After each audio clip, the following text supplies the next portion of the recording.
All right, welcome to fourth video, third review of the evening, as we are taking a look at Helskate.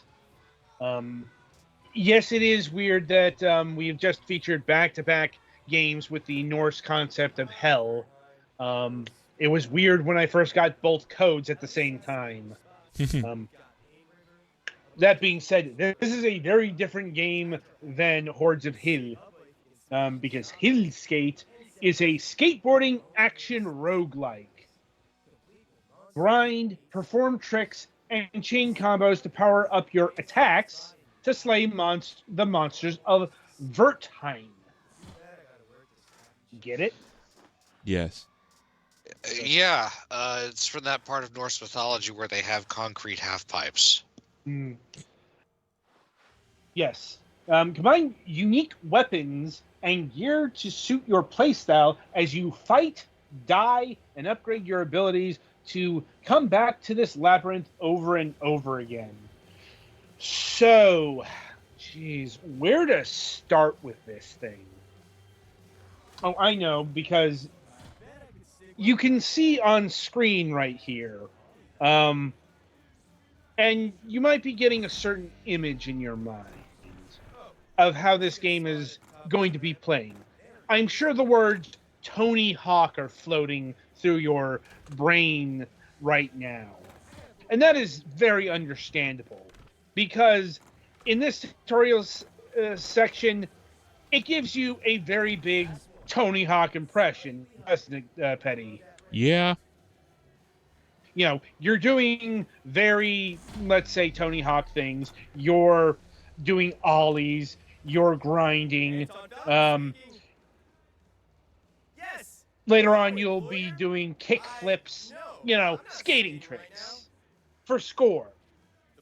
You know, that's a grand old chestnut from a couple generations ago, let's say. Um, but here's the thing. What you're seeing here on screen is a lie. Because this is not what the game is. Oh, make no mistake. You do tricks. You can chain combos, but honestly, they're kind of pointless. That's not where the real score is. And score is actually important here. It's not just trying to rack up on, you know, leaderboards or the local score.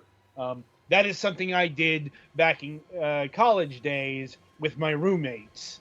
Played a lot of Tony Hawk and trying to one up each other. Good times. No.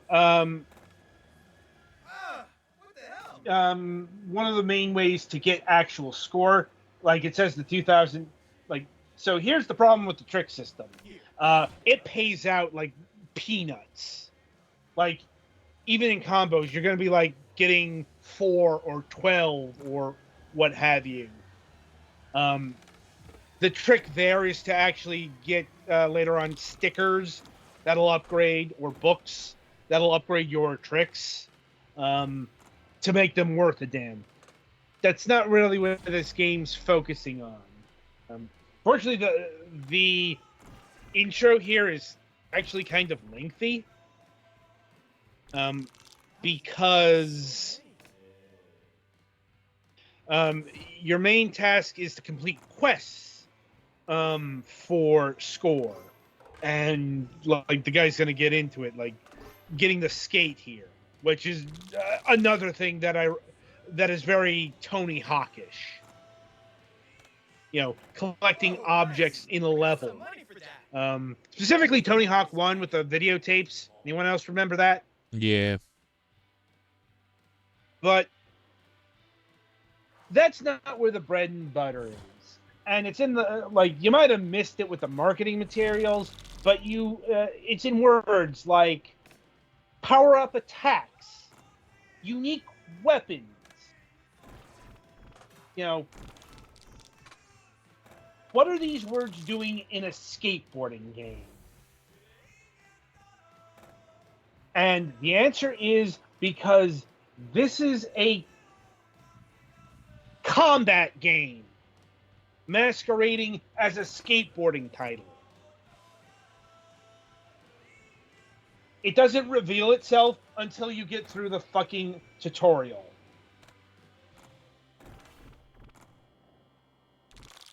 And yeah, I've got a few bones to pick with this. Because, yeah, the actual meat of the game isn't, doing tricks, getting combos, all of the stuff that you might be attracted to. No, it is fighting enemies on your skate, like using a sword, and doing heavy attacks, light attacks, like locking into your opponent. And first of all, I guess it's inventive. Like, okay, good on you for having an idea that nobody's ever hit upon before. It is legitimately creative. It's also fucking terrible. Mainly due to the camera. Yeah, no, I'm not a fan of this camera. Yeah, I'm like, that gets worse when you start trying to do combat.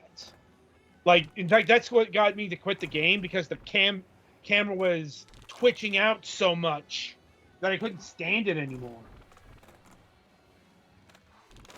Like,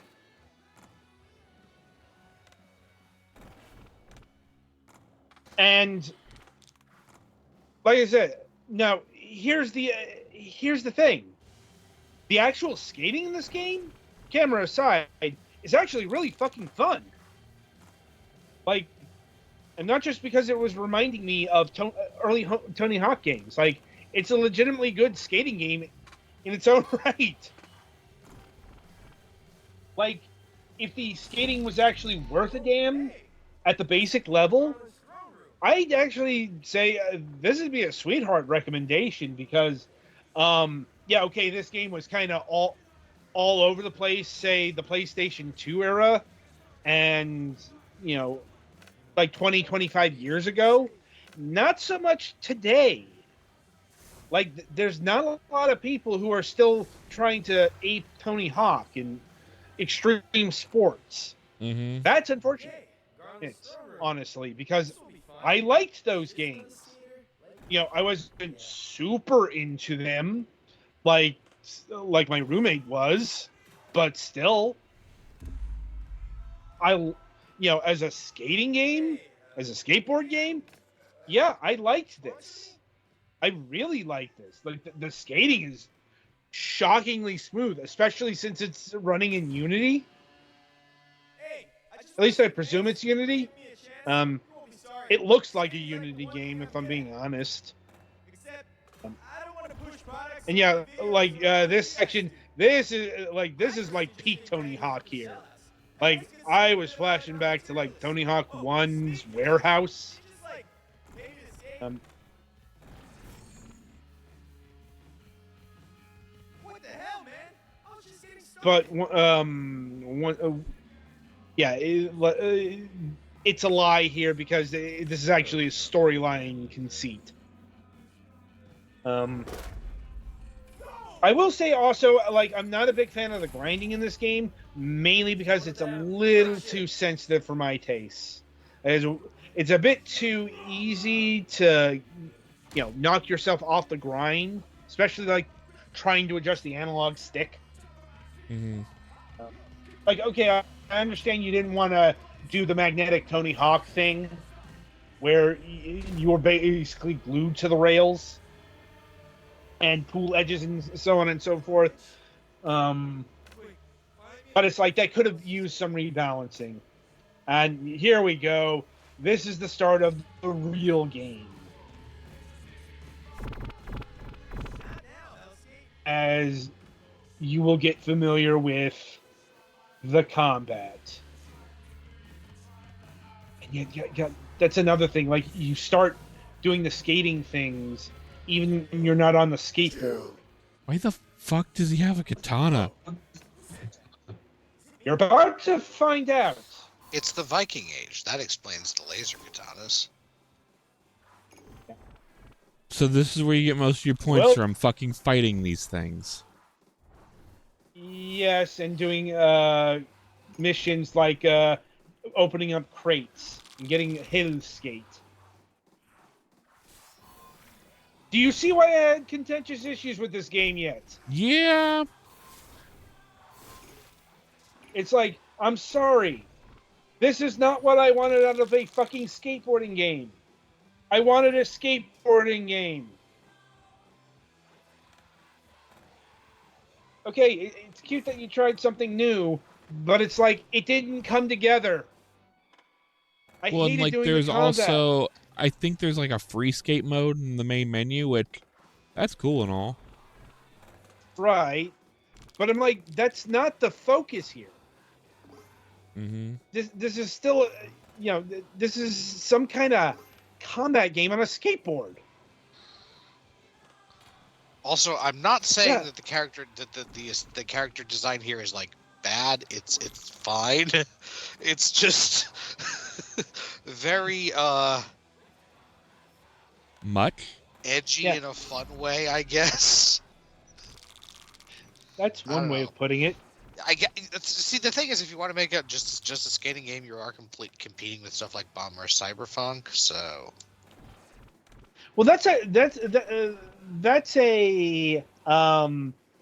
Jet Grind Radio homage. true. Like, that is a bit of a different wheelhouse. But I get your point. Like I said, this game is, if nothing else, inventive. Like, I actually use this as an example of, you think games lack creativity? You need to look on the indie scene because, if nothing else, this is innovative. It's like, in my estimation, it didn't really pan out, but, okay, you tried something new.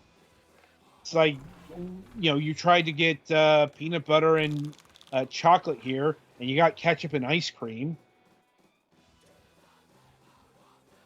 Like, anyway, so if you run out of monsters, more monsters will show up eventually. And since this is under roguelike rules, I'll be honest, I'm not exactly sure why roguelike was entered into the equation, especially since this game isn't all that random. Mm. In fact, it's one of the least random roguelikes I've played. Anyway, the monsters will get more difficult.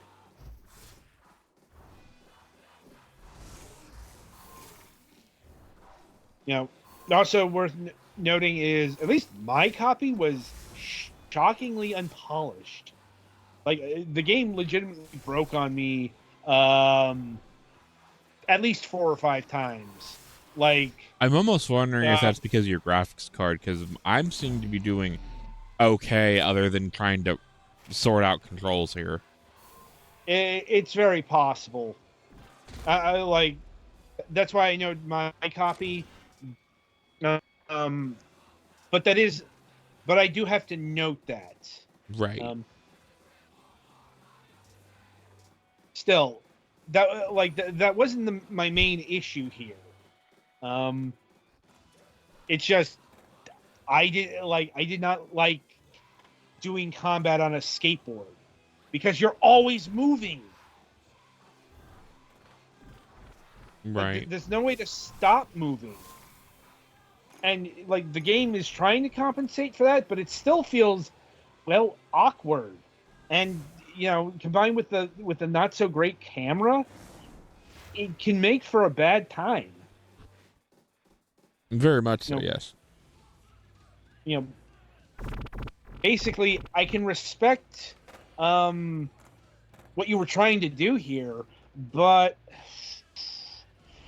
this really needed more polish.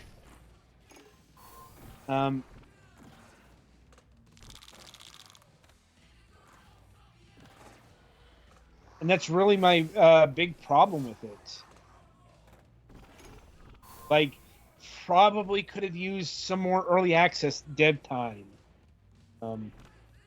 Like, the camera isn't 90s 3D platformer bad, but it's still not optimal. Like, other things to note. Oh, geez, there was something. Oh, right. This game is more forgiving in one area than actual extreme sports titles. Petty, I want to ask you something. What's something that you haven't done yet, even though you probably should have? Fell off the board. Exactly. You do not fall off the board here. You do not get any of the gnarly spills or bone crunching slams that were part and parcel of these extreme sports games. I would Which imagine makes sense when you're a one-winged half demon with a beam katana, but a little bit less sense before that happens. I guess if you Right. fall into the water, you kind of respawns you off the board, but like, Yeah, but you're not. But you don't It's get. still not a real wipeout. yeah. Like, if this were a Tony Hawk game and you land improperly on with the skateboarding combo, you would spill out. Or if you like hit wrong on the half pipe, you hit the ground pretty hard and make everybody in the room go oof. I've seen that happen, by the way, with the Tony Hawk game. Mm-hmm. So I'm not saying that's a problem. It's just something to note. Like, you don't have to worry about balancing on the board, so to speak, in terms of keeping your stance and things like that. It's like you can fuck up your combo, sure, but honestly, it's of little consequence because unless you're building up your skate, like your actual skate moves, that's not how you're progressing. Mm-hmm. You guys, look at that. You're getting 5 times 1. You're getting 6 points for a grind. Whereas, hitting the monster, you're getting 162. And this is a very important thing to note. Because if you're looking for an actual skateboarding game, do not get this. It's not really a skateboarding game. It's a game that has a skateboard in it and has appropriated the affectations of skateboarding games from 1999 to 2002. Like, this game reminds me a lot more of, say, Tony Hawk's Pro Skater 2 than Tony Hawk's Project 8 or something like that. So I've never played Let It Die, Sergeant, so I would not know how that would compare. I've never played it either. Visual wise, I don't remember what the game looked like. Like, possibly. Anyway, as an action game, once again, it doesn't really come together. So it pains me to say, but ultimately I can't really recommend this game on any level. Mm-hmm. Because like the skating stuff isn't polished enough to recommend it as just like trying to screw around in free skate mode. And because the combat mechanics are bolted on, it makes the skating even worse. Like, if you want an actual skating fix, I could very much recommend Tony Hawk's Pro Skaters 1 and 2 remake. Mm-hmm. Vicarious Visions did an excellent job making that. It's a shame that they got sent over to Blizzard before they could do 3 and 4. Mm-hmm. But and I know there's other skating games like there's Skatebird, We have not reviewed that, so I don't know how it compares. Mm. Just in terms of what this game's doing, I respect the ambition, but execution is everything. And this game, tried to do a 720 whatever. Look, I don't really remember skating moves all that much. It's just funny. Yeah. And it ended up landing on its back. At least Paralyzed it's not for life. Yeah. To compound that in terms of pricing, since this is out of early access, it did spend a period of time there, but it did the price increase thing. So it's